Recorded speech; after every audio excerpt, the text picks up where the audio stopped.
It's Thursday the 8th of January, so Bungie return with their first TWID for 2026. It's been kind of a weird couple of weeks, I guess, because we had, of course, Renegades launch, the dungeon, all the things associated with a new DLC. Then in less than a month, of course, Bungie went quiet for the holiday period, so safe to say there's some anticipation to see precisely what Bungie will talk about. As always, we'll round it up in the video. If you guys enjoy this one, a rating really does help us out. Let us know your hopes for Destiny 2 in 2026 as well down in the comment section, but now let's get into it.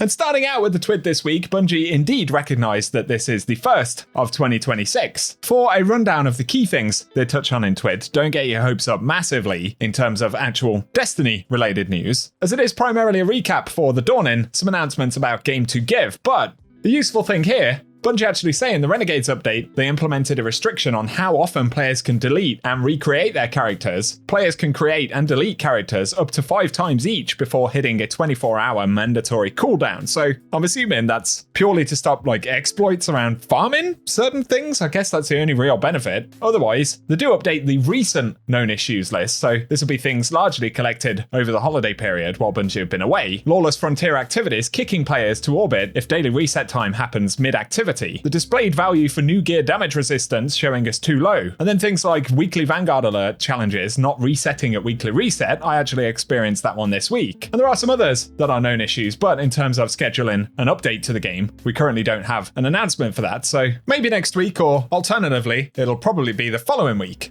There is at the very least confirmation that we'll get some patches in January. Over the holiday period, players discovered that lobby balancing was enabled in Trials, which many folks who frequent that playlist were not super happy about, I suppose. And Bungie once again have said that this is mistakenly re-enabled, which I think has happened a few times at this point. But importantly, it's been added to the known issue list and a fix is being planned for January. So, like I say, we don't have specifics on the timeline when we can expect the next patch. It's possible that it will be next week, but realistically, we shouldn't be surprised if it ends up being a bit later on in the month. Otherwise, they point out they've put the Renegades soundtrack on YouTube now, so if you want to catch any of the juicy Renegade sounds, the full album, I believe, is actually posted, and that's linked in the TWID. One thing that they do not speak about in the TWID, I've seen a lot of responses already saying, "Where is the roadmap? Please, can we have it soon?" But there's no information specifically on when that might be. Of course, Bungie didn't promise that we get it early in 2026, so again, it's something we're simply going to have to wait for. The other component in January is that we will see the return of Arms Week according to Bungie's calendar for Renegades, which dropped immediately before its launch, but they don't speak about it in this TWID. I'm surprised they don't even nod to it, to be honest. The one thing that does confirm, in my opinion, is that Arms Week will not be next week on the 13th, as it would just make no sense to announce nothing about it and then simply drop it in the game. Of course, I guess it's possible, but for me, I'd assume that Arms Week is going to be in one of the final 2 weeks of January. And if you didn't already know, yes, I have spoken about it, but Arms Week this time around will focus on bows. There's a new one called King Orfeo, and that's an arc precision frame bow. There's some cool rolls on it. Archer's Tempo Meganora is a combo that we'll be able to do. I don't think Meganora's been on a bow before. Otherwise, with it being an arc weapon, it gets loads of those kind of arc bonuses like Jolt and Feedback, Roll and Storm. And there's a new origin trait for them as well called Nail Meet Hammer, where the weapon's more effective against combatant shields. And this weapon grants bonus special ammo progress if it uses primary or heavy ammo progress if it uses special ammo. Otherwise, I have got a video breaking down the rolls on these weapons. The other one, for the first Arms Week, will be the Heron. That's a new glaive. And it comes with void damage. It's actually missing a lot of the good traditional glaive perks, I suppose, but it will be able to do stuff like repulsor brace and destabilizing rounds. Interestingly, it can also get redirection on it and perks like ancillary ordnance, but otherwise you can get an idea from the perks on screen. And then there will be bow mods, which are those exotic volatile mods for the week. And there's one that releases an elemental explosion matching the weapon when it's fully drawn, obviously applying to bows. Jump shot, where drawing the weapon while in midair triggers increased damage. Faster draw, target acquisition, and movement speed for a short time. And then shatter shafts, where arrows and bolts split into several projectiles after a short distance. Most of the time those are active in things like the portal, so that's what Arms Week will be. There'll be additional quests and things with it. Of course, the title for Arms Week, and probably reward track things like holofoils. But again, we can only really assume for the moment that that's going to be in the second half of January at some point. Otherwise, in the TWID, they continue to update the new player guide for Destiny 2, which is in text format, so as you can see here, there's a breakdown of what subclasses are, how abilities and weapons work. I imagine most of you guys are familiar with that, to be honest. But if you feel that you need it, and you like it in text format, then that is linked in the TWID.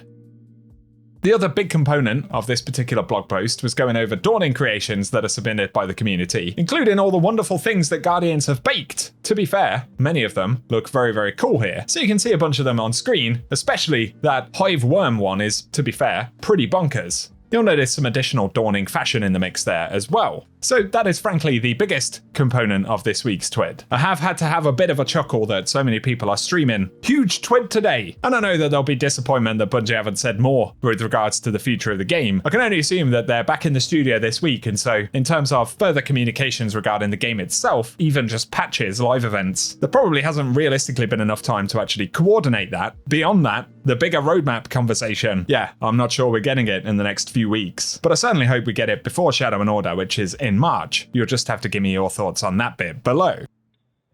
A final mention right here, a section of the TWID was dedicated to Game to Give for 2026. So it's a Bungie charity initiative kicking off on January 12th, and that provides support for the Little Lights program, which is part of the Bungie Foundation. I'll link the thread down below with all of the details, including how you can donate, but there'll be donation milestones for the entire community that'll unlock stories from Little Lights, and returning emblems will become available for donations. So you can see some of the emblems right there, and they'll be available for $7 each. Of course, with the proceeds supporting the Bungie Foundation and what they're doing here. Otherwise, there are additional exclusive donation incentives like the Take Care Now emblem and the Bridge of Magpie's ship and Sparrow bundle. And for those who make bigger donations, there'll be a shader called On Your Sleeve and the Heart's Oath exotic ghost shell. Then some pretty cool emblems like Cavalance and Vanderwell's Force. We can see that's a $777 donation emblem. Then finally, one called Above and Beyond, which is a $1,500 donation emblem. And they look pretty cool. So if you're able to support that, I'll link the article down below that has details about it. Totally worthwhile if you can. But for today, that's what we have to speak about. So as always, I hope you found this return to the TWID coverage useful, I guess. If you did, a rating really does help us out down below. Also be sure to hit subscribe and I'll keep you up to date with the roadmap, events, things going on in Destiny in the near future, so keep it locked and loaded. But otherwise, I appreciate you as always tuning in, and I hope you have an awesome day.